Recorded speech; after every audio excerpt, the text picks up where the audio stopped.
So let's keep going with creating this lovely character. So if I look at the book and I pop over to point of origin, let's see.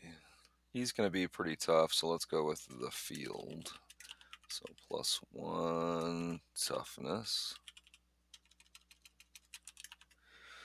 So his toughness goes to 13. Let's go to a background. Let's say he was a criminal, because all good characters have a bit of a background. And I get to take a trait, so let's go with Gambler, which is special.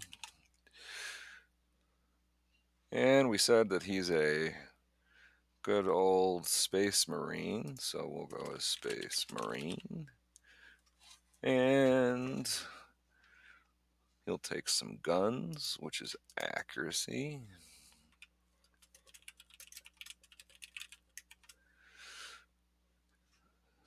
And pretty much that's it.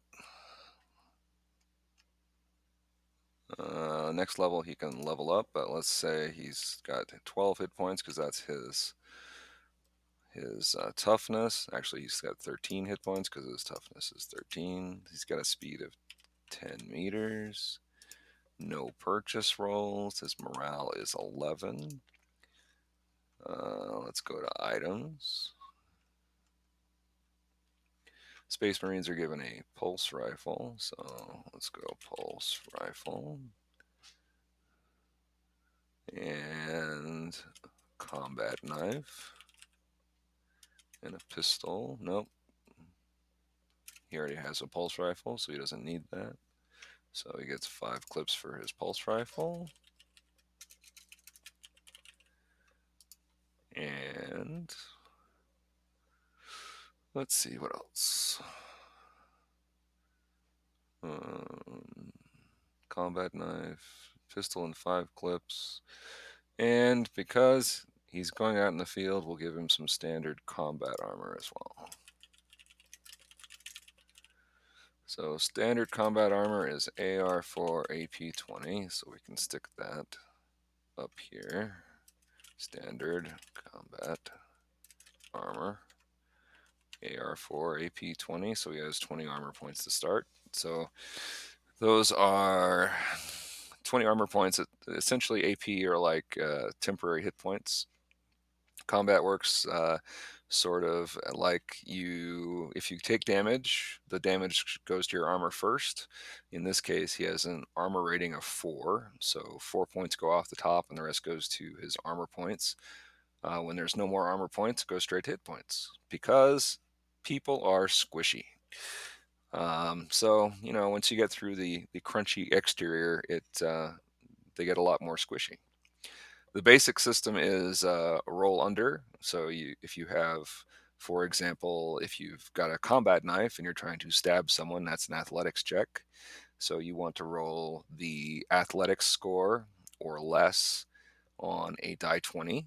If you have a skill or trait that gives you a bonus to that, so let's say you have melee. If you have melee training, you are an advantage to do that. So you would get to roll 2 dice and take the best roll. If you don't have melee and you're trying to stab someone, and let's say maybe you are held or bound in some way, so you're at a disadvantage, you would roll 2 dice and take the worst roll. So as a roll under, you want to roll low. So 1 is a critical success, and the right on the attribute that you're trying to target is a critical success, and then anything in between is just a normal success. Anything between just past the attribute value and 20 is a failure, and then a natural 20 is a critical failure. So you kind of run the gamut there from a 1 to a 20, and we wrote it so that you're rolling opposite what you're normally in D&D, for example, you try to roll high, right? Natural 20 is your thing. Well, if you have dice that roll really low, this game is for you because you want to roll a 1. I roll a lot of ones in D&D, therefore that pretty much sums it up. So our pulse rifle, you can look over here. There's our stats.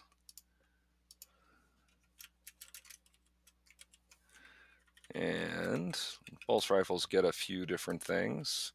They can fire single shots that do die 6. They can do bursts of 3 shots, which are 3d6, or they can do full auto, which does 66. In the burst case, it's at a disadvantage. So if you have guns, which gives you an advantage shooting your weapon, and you're shooting a burst out of your pulse rifle, an advantage plus a disadvantage means no advantage. And that's how basic advantage math works. If you're firing full auto, it doesn't require a roll because you're just doing the spray and pray method. So it's going to do some damage to the things in front of you. But unfortunately, it expends all of your ammunition and requires a cooldown turn. So in order to reload it and use it again, you have to let it cool down for a turn, which is 2 actions. So reload speed is 2, so it takes you 2 actions each to reload. So in this case, if you are in combat and you do your full auto and you spray your enemies, you have to wait your turn to cool down, then you can reload it. And it takes a full turn. Each turn gives you 2 actions, like you can do a move and a shoot, or you can shoot twice. If you fire a second single shot, it's at a disadvantage if you use the same weapon twice. It's really very basic. So life is good. Combat knife, die 6. Doesn't have any of those, doesn't have any of those, and we're really pretty much done. He has a combat knife, standard combat armor, and a pulse rifle, and he's ready to go out in the field. We will give him a med kit, just because I'm a nice guy. Medikit, 6 charges, heals D6 each. So you can shoot yourself up and heal some hit points. So that's handy in the field. If you've got an armorer, there's a armorer trait right there. If you've got that, you can fix your armor. If you don't have the armorer trait, you can use a patch, which gives you a single armor point, which is good if you're in a void where you have no environment around you and you're bleeding atmosphere, so you can't breathe. You want to patch that as quickly as possible because you start to lose hit points until you die. You don't want to die. Dying is bad, so it's good to patch your armor. So it's good to have an armor patch kit. See, I'm a nice guy. I'm giving him an armor patch kit. So we'll give him a name of George Jetson, me, and he's ready to go. It really doesn't take very long to create a character at all. It takes a little bit longer if you want to create a technician, because you get to create a drone. So you can basically build a drone, and the more traits you have, the more traits your drone has. And as you go up in levels, you gain traits. You don't gain additional hit points unless you put extra points into your toughness, or you add additional creature traits such as tough hide, which gives you AR2, so you get a little bit of natural armor, which is useful. You can do some DNA manipulation. You could also improve your armor by adding better armor. So not only could you have standard combat armor, but maybe you have mechanized armor, or even an exosuit on top of that to give you a little bit beefier attempt here. Yeah. So drones are fun. Drone creation is pretty easy. You get to choose, like I said, a number of traits. So basic drone is hit point 10, standard armor, standard speed, and it just has a charge attack and a basic attribute. And then you get to add 1 additional trait per level of technician. So if you're a 2nd level technician, you get to add 2 traits. If you're a 1st level, you get to add 1. So you can do things like add a weapon to it, or remote spotter, or give it a self-destruct. So you could actually build a bunch of little drones that go out and simply run out in the middle of combat and explode. It gets expensive that way because you can't fix them, or you can't repair them in the field very easily if they blow up in the middle of a group of enemies, but it certainly gets their attention. Um, So let's talk a little bit about the world of Aliens and Asteroids. Aliens and Asteroids is your basic space based science fiction kind of approach. You have a space race, which is humanity. Humanity has spread out to 5 different systems in the galaxy. We have Banff gates, which are sort of like stargates, which allow you to bounce between one from one solar system to another, and then you can travel from there. Um, there are 3 alien races that we've encountered. We've encountered the Gray Men, which are sort of like the Gray Men from the X Files with Scully and Mulder. They look that way. They're sort of the Frankensteins of the Aliens and Asteroids universe. They are very they kidnap humanity to reuse their parts. So they're not very nice. They want to stay alive for a long time. So they're essentially the Dr. Frankenstein of the Aliens and Asteroids universe. So if they kidnap people, they like to use every part of them, bones, tissue, muscle, everything else. So they will put you to use even after death. The ultimate uh, body harvesting. Other than that, we have the Gallus, which are the big gas bags of the universe. Essentially, we encountered them while we were building Banff gates and discovered that they were leaving our corner of the universe, but they're not telling us why. And then we have the Scali, who it turns out are squatting on Venus. They've landed there and they're quite happy to be there. There was a war a little while ago between the Dominion and the Scali because we didn't know that they were there in the first place. And we went to establish contact, and suddenly um, they attacked our diplomatic mission, and that created a whole diplomatic incident where we had military conflict for a few years, and then suddenly they sent a message that said, um, enough. And there's no explanation as to why, and it's probably not good. But we'll get into that through some of the adventures that we are going to publish in the future. So uh, the main book has everything you need, including a sample adventure, which takes place on the moon right after people graduate, and they get to go up against some gray aliens. We ran a fairly long campaign while we were playtesting, and most of those adventures will show up in the catalog before long. But right now we have a number of expansions. There is a prison colony that is on the edge of what we call the Stellar Graveyard, which is they trade in a new kind of element that is very energy efficient. Um, and that's the first playable race that we introduced into Aliens and Asteroids, the Tulkun, which is created by Diana Gunn. Um, so that was cool. We just released the Greymen Alien Resource Guide as well as the Scully Alien Resource Guides. Those two are out and available, so you can figure out how to play a Scully, for example. I wouldn't. I don't know that I would play a Grey, but it definitely adds some texture to the universe so that you have some better bad guys.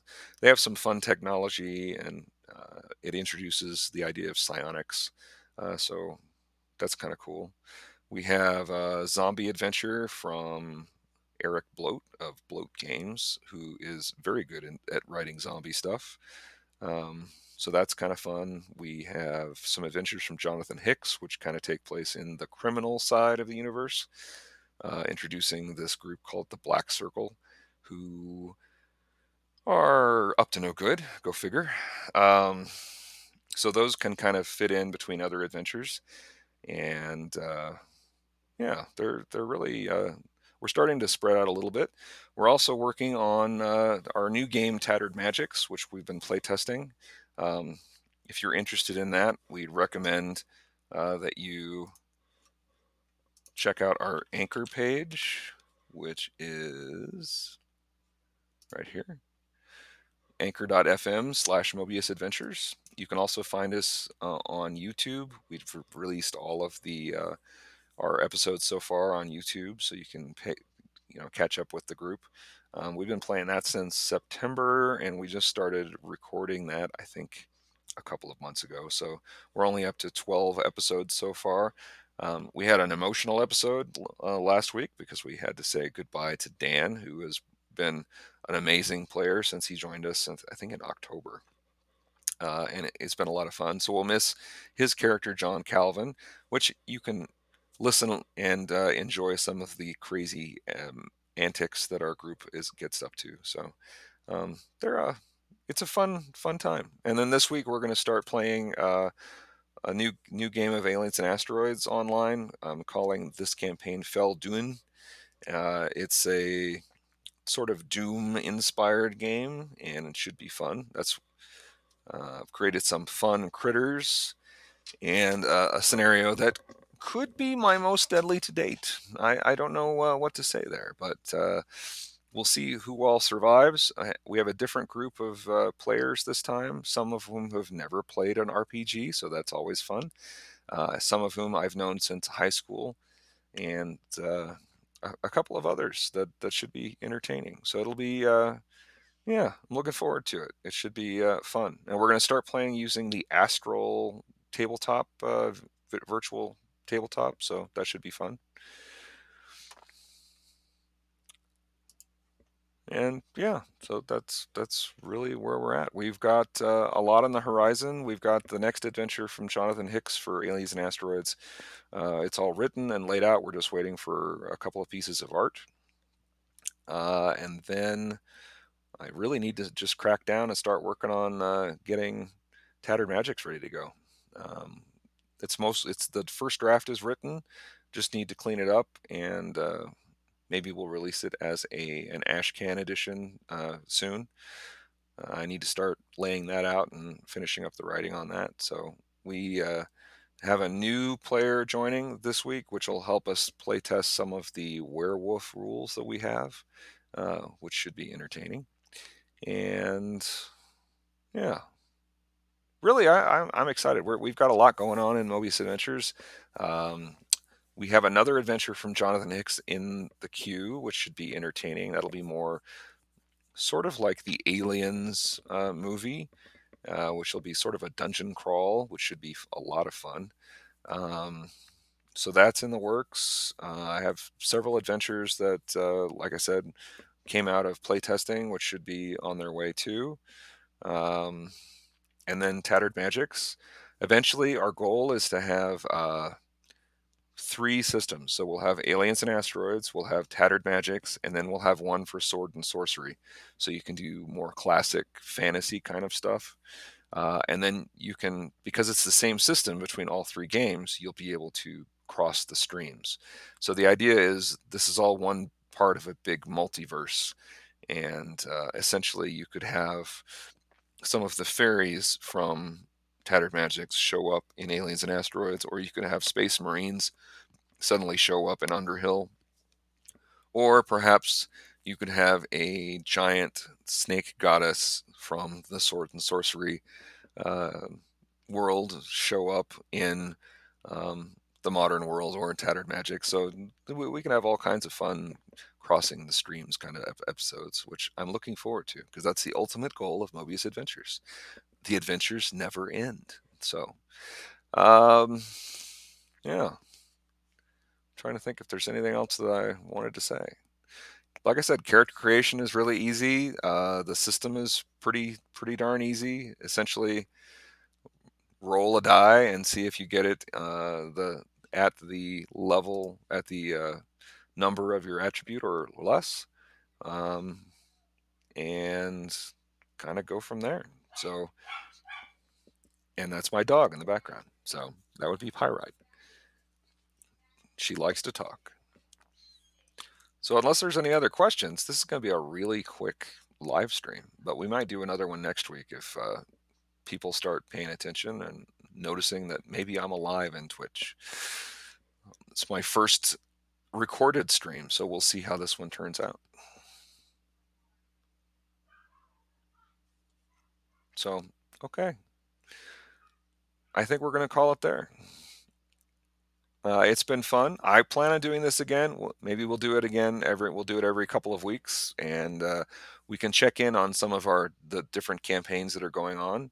Um, if you're interested in knowing more about Moebius Adventures, please come check us out at mobiusadventures.com. Here's our website. You can get to all of our social media up here. We're on Facebook, Twitter, Pinterest, Instagram, and YouTube. We have a pretty good group on Facebook that is pretty active and give me grief on a regular basis, so life is good. We also have a Patreon page. I'll bring that up.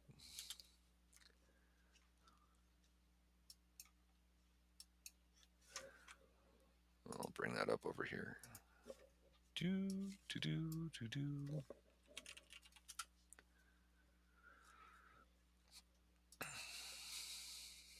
Mm-hmm. Mm-hmm.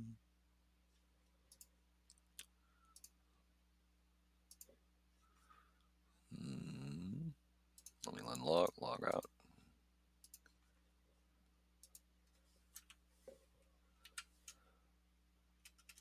Moebius Adventures. Oops.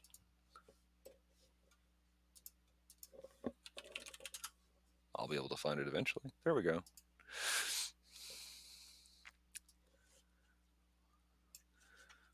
So we have a number of posts.